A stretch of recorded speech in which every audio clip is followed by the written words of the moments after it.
சிந்திக்க வைக்கும் ஜென் கதை. அந்த விவசாயியின் மனைவி இறந்து போய்விட்டார்.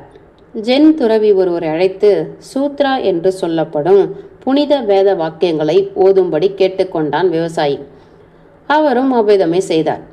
இதனால் என் மனைவியின் ஆத்மாவுக்கு எதுவும் பலன் இருக்குமா என்று கேட்டார்.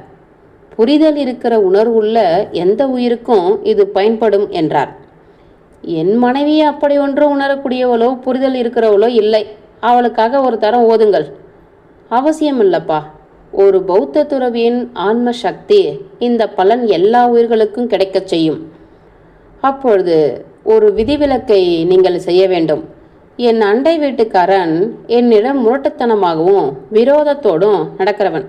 அவனுக்காக இந்த பலன் கிடைக்காமல் இருக்க என்ன செய்ய வேண்டுமோ அதை செய்யுங்கள் என்றான்.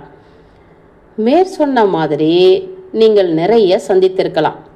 ப்ரமோஷன் லிஸ்ட்டு வந்துருச்சு, அதில் உன் பேர் இல்லை. அது போகட்டும், அதில் சுப்பிரமணி பேர் இருக்கா? இல்லை. அப்பாடா, இப்போதான் நிம்மதியாக இருக்குது.